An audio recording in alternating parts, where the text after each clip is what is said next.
Hi, I'm Scott Swanson. And I'm Judy Powell. This is BC at Work.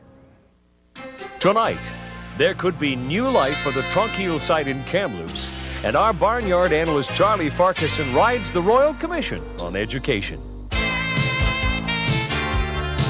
This is BC at Work. Fascinating inside stories showcasing the spirit of unions, working people, and the companies that employ them in British Columbia. This week, from the Okanagan, here's Scott and Judy. Welcome to our show. You know, Scott, now that we're in the Okanagan, why don't we find a fresh fruit stand and pick up some fresh fruit? I'm one step ahead of you, Judy. Ha! Good man. While I'm in Vernon covering our first story, I think I'll find us some more fresh peaches. This van is one of the most recognized vehicles in the province. But without the men and women who operate it, it's merely a truck. Because of its highly skilled paramedics, BC's ambulance service is considered one of the finest in the world.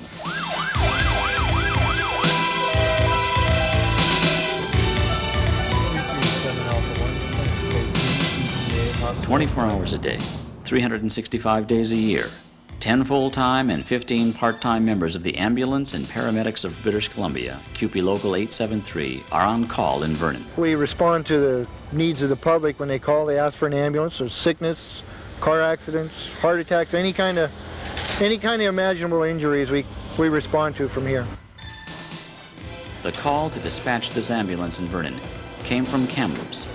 In fact, any call outside the Lower Mainland or Vancouver Island comes from the Central Dispatch Center in Kamloops. There was a plane crash, as happened, not a crash, but a large aircraft went off the runway in Kelowna. They started responding cars from Vernon, Kelowna, West Bank, and the dispatchers, being aware of all this, can move cars in from outside areas towards Vernon, towards the accident scene, so that they can have as many cars as they can possibly get soon. And of course that also allows that Vernon isn't left without ambulance too. The paramedics are equipped to handle any emergency, from a diabetic who has forgotten to take insulin to a heart attack. Some of the things that we use when we're doing intravenous. Well, I guess Judy doesn't like needles. Prior to the development of the automatic advisory defibrillator, paramedics could only use CPR to keep a heart attack patient alive until they reached the hospital. Chest. The first pad would be high up here, with this little button on this side, and the second one would be on the side over here, so it has the heart on an angle. Then we stand back, and the machine would say, okay, analyze, to see what the heart is doing. We'll press the analyze button.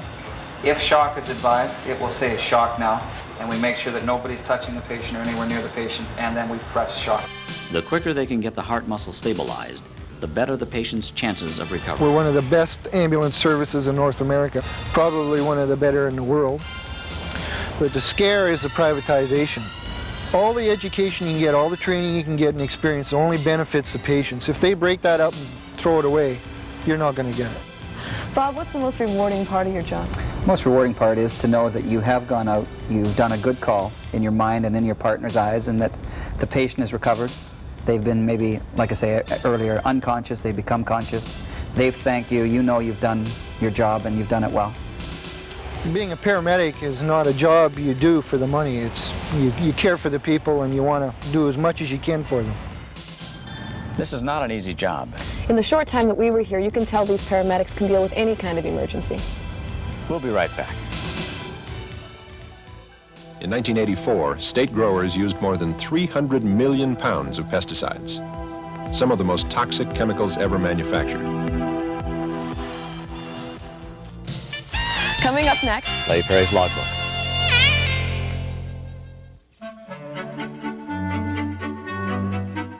In addition to a long list of standard features, every 1988 Nissan Multi now comes with its own family allowance check. On the left, the 1989 Nissan Hardbody, and on the right, the 88 Hardbody. Both carry a payload of 1,400 pounds, but we've just made the 88 $1,000 lighter. If you're shopping for a home, this is not the place to start. A Royal Bank report on pre-arranged mortgages. It's hard to know what you can buy until you know how much you can borrow. That's where the Royals pre-arranged mortgage can help. You'll know exactly how much you can borrow and what your monthly payments will be. You'll know what price range to look at. And the Royal will guarantee the interest rate for 60 days. It's like having the cash before you start house hunting. Royal Bank pre-arranged mortgages. And now, from the wrinkled, unabridged pages of his historical logbooks, BC at Work's resident storyteller, Clay Perry. Story goes that in the early 30s, when they began to organize what was to become my union, the IWA, two Swede fallers decided that they should play their role in this unfolding drama.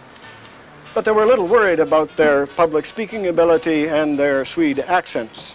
So they decided they'd have to practice. So they would fall a tree. One guy would get up on the stump and deliver himself of an oration, complete with spectacular gestures. The other guy, of course, would be the audience, and he would heckle or cheer, applaud as he saw fit. Well, my Swedish informant tells me that one day the bullbucker came by. You have to understand that the bullbucker is the chief faller. You have to forgive my Swedish accent, and you have to try to place the scene in the dense forests of the coast of British Columbia, and the bullbucker fighting his way through the Devil's Club, and he comes upon this Fellini movie scene of these two guys behaving this way. Well, Ernie said, one day the bullbucker came by and he caught them doing this, and he fired them both. Not because they were organizing a union, he didn't know that. He thought they were crazy. That's Perry's logbook. Still to come on the show, Charlie Farquharson, a man outstanding in his field. But first, BC at Work profiles the telecommunication workers of the province.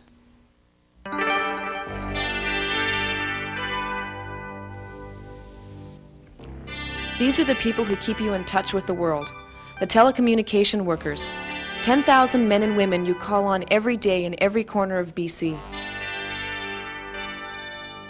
TWU, the people who install and service your phones and keep them working.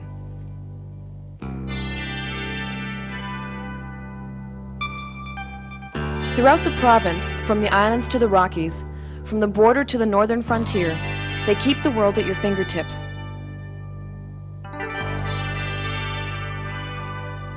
They handle customer service calls and dispatch repair units.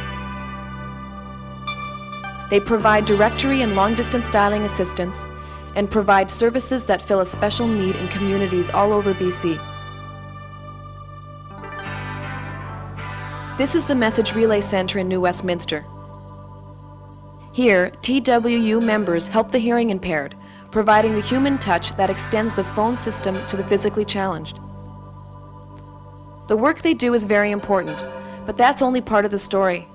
They live and work in the community and are helping to build a bright future. Keeping the telephone system operating isn't a 9-to-5 job. TWU members work around the clock every day of the year. It means working in all kinds of weather, even in the fury of a storm. They can't wait for it to blow over. People are counting on them to get service restored in a hurry. When things get bad, they have to be at their best. Over the vast landscape of British Columbia, TWU members are on the job, in cities and towns and remote outposts in the wilderness and along our coast, providing a vital link for the people who make their living on the sea. The Telecommunication Workers Union is on the job and active in our community.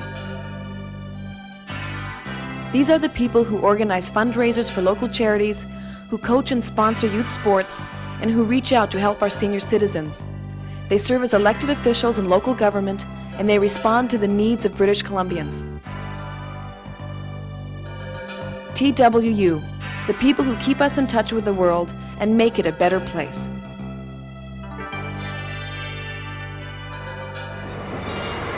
Hi, I'm Noreen Smith, Machinists Union. BC at Work. We'll be right back. Mr. Ferguson, grade 5.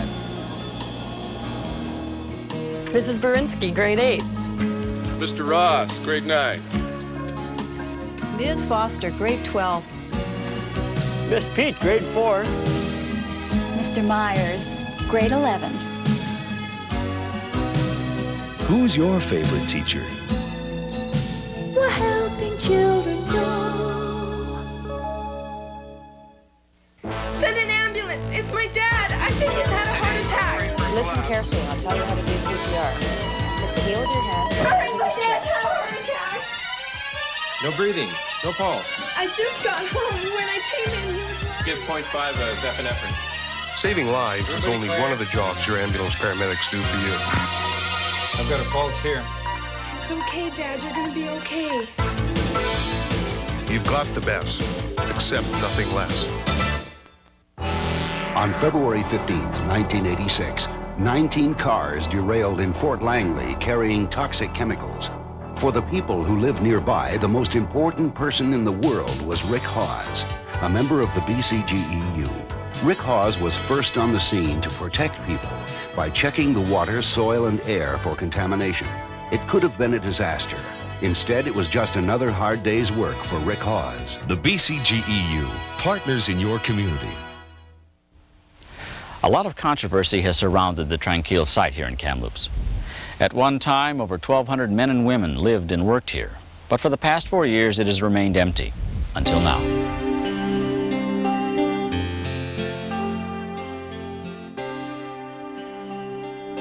Broken windows, empty hallways. That's what Tranquille is today. But if John Thomas and a group of his associates from Kamloops can make their dream a reality, these empty halls will be bustling with directors, technicians, and Hollywood stars. These buildings will house state-of-the-art production and sound facilities. And this dining hall will be filled with the aromas of 3 meals a day. Walking through what was once an institution for the mentally handicapped, it seemed as though we were on an empty movie set, and that everyone had simply disappeared. It was encouraging to think, however, that all this may be put to use in the near future. As Scott and I toured the property, we could see the many advantages of using the Tranquille site as a motion picture production facility and destination resort. It was easy to see why this quiet location was chosen as a retreat for tuberculosis patients and then transformed into a community for the mentally handicapped. The picturesque grounds, which sprawl over 500 acres, include beautifully landscaped areas, a fully functional farm, and over 70 buildings. John Thomas of Tranquille Developments. And we did a lot of analysis looking into how best we can use this land. We determined that there were 3 markets that are growing markets that Kamloops here is capable of supporting and developing, and those are film support as well as high-tech and tourism. Tell me a little bit about why the Tranquille area is so well suited to the movie industry. We have 2 very sound and good reasons. We have the weather, which we have the best weather in Canada. Last summer we had the longest amount of sunshine. Secondly, we have a great diversity here.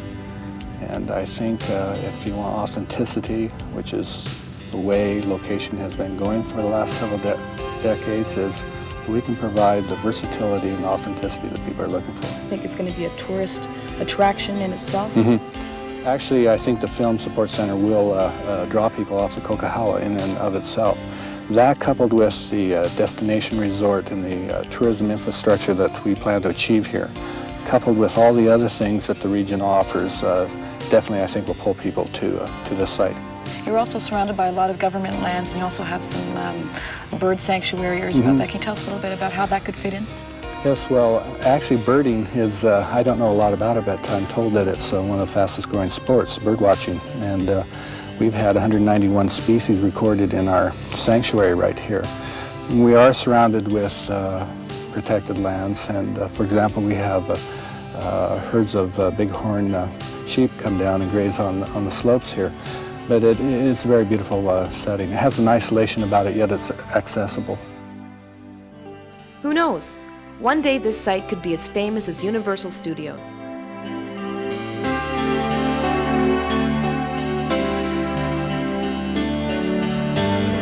Well, Judy, it's evening in Kelowna. What are we going to do? Well, I don't know about you, Scott, but I'm going to take a little tour around the city. There's something about the end of the day that brings out the daredevil in all of us. From the moment we saw the Malibu racetrack, we were hooked. Malibu is more than a glorified go-kart track. It's a family recreation center. Outside, the excitement of the course. Inside, a snack bar and other entertainments for kids of every age.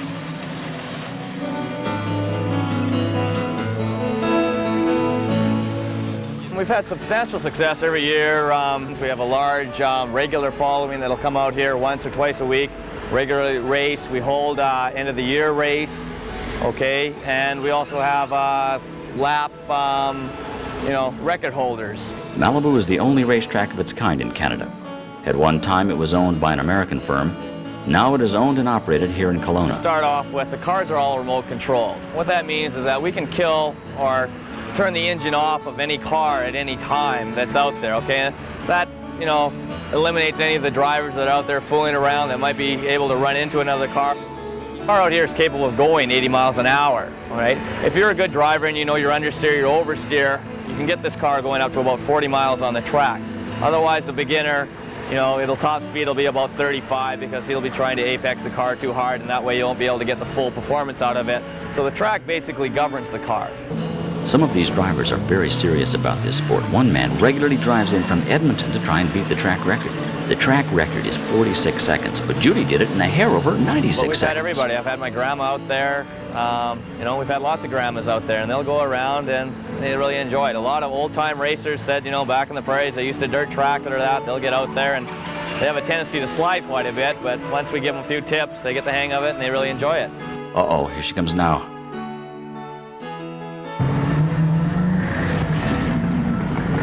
That was a riot, Scott. Scott? Scott? BC at work. We'll be right back. On the left, the 1989 Nissan Maxima, and on the right, the 88 Maxima. Both exhibit superb performance and luxury, but only the 88 comes with a $3,000 cushion. On the left, the 1989 Nissan Sentra, and on the right, the 88 Sentra. Both provide the utmost in reliability, but the 88 now comes with something else you can rely on.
BC at Work from time to time will bring you stories that focus on issues of concern to you, the viewer. We're all concerned with health and the quality of our environment. Nowhere is this more evident than in the table grape vineyards of California and the international boycott of the product. For the working people in the agricultural industry, the use of pesticides is a critical issue. Here now is an excerpt from an American documentary, Wrath of Grapes. Pesticides were once considered a miracle of science. They've become a chemical time bomb, threatening to contaminate our food supply and our environment. Without contracts, farm workers earn low wages under miserable working conditions. They have no protection from deadly pesticides. Every year, more than 300,000 farm workers are poisoned in the United States. Farm workers have the highest incidence of job-related illness in California. Grapes are the most dangerous crop. Pesticides cling to leaves and are absorbed through the skin. 8 million pounds of pesticides are used annually on grapes, even though they can be grown commercially without these dangerous chemicals. 1/3 of the pesticides used on grapes are known to cause cancer. Some are so toxic that they affect workers entering fields weeks after spraying. On August 5th, 1985, 32-year-old Juan Chaboya began working in a San Diego County field an hour after it was sprayed with the deadly pesticide Monitor. There were no warning signs posted. He collapsed in the field and died before he could receive medical attention.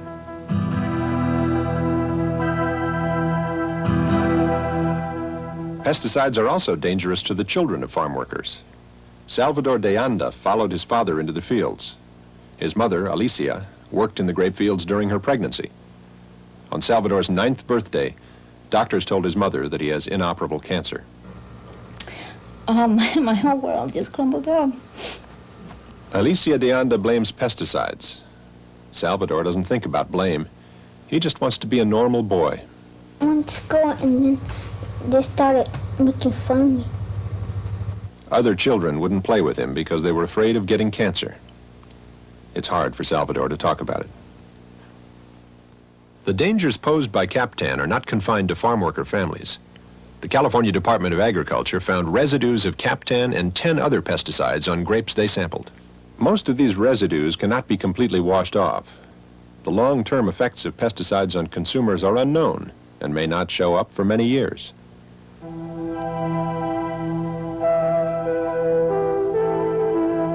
California is one of the richest agricultural regions in the world. In 1984, state growers used more than 300 million pounds of pesticides, some of the most toxic chemicals ever manufactured.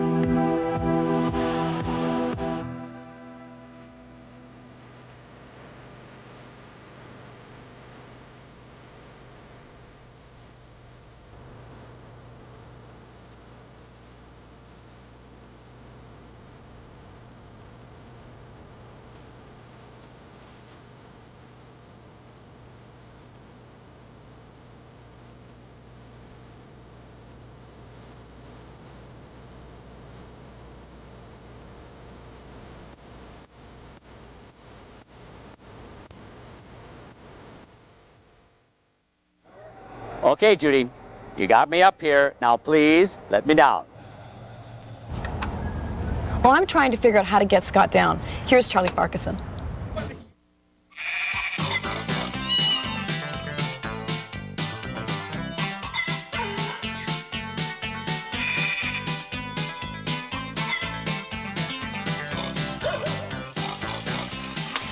Did you hear about this Royal Commission on Education come out last July?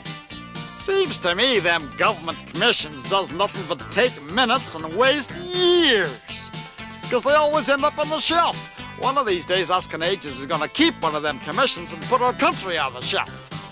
Now this one on education makes it suggestive that since there's not enough teachers, we should maybe let the kids go after grade 10 and fob them off with a certificate and tittles them to go to a trade school. The only trade school my boy Orville's interested in is your discotheque. That boy's been in school 10 years, barely knows how to add or distract. And I think the only way Orville ever learned to multiply was watching our animals behind the barn. His mother wants to send him to an agricultural college to study up on the animal husbandry. But I told her I let our stock make their own arrangements. She wants our boy to have all the opportunities I never had. So Orville says, why don't you send me to a girls' school? Orville says he don't want to end up a crazy gambler like his father down on his knees every night praying for rain. He'd rather operate one of them computers. I always thought a computer was a fellow who lived in the country and drove all the way into the city for to go to work. But it turns out that these electric tonic machines with chips for brains can make mistakes 30,000 times faster than a human being. And now they're putting legs on the blame things and calling them rowboats. I don't mean a sit-down putt with a pair of oars on the side. I'm talking about the rowboats like your RC-D2 or your see-through PPO in that science fiction movie, your Star Wars. If you ask me, I think we're all educating ourselves out of a job.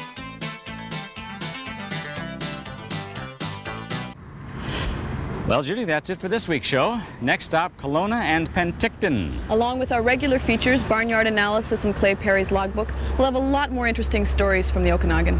At the historic O'Keefe Ranch near Vernon. See you next week.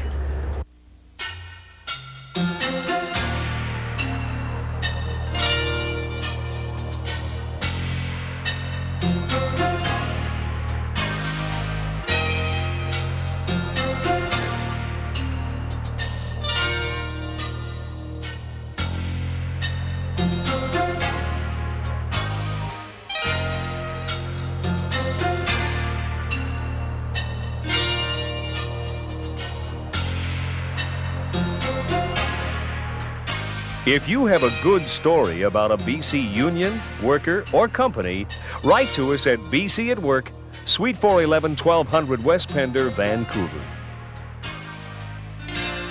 The producers of BC at Work would like to thank the following companies for supplying goods and services.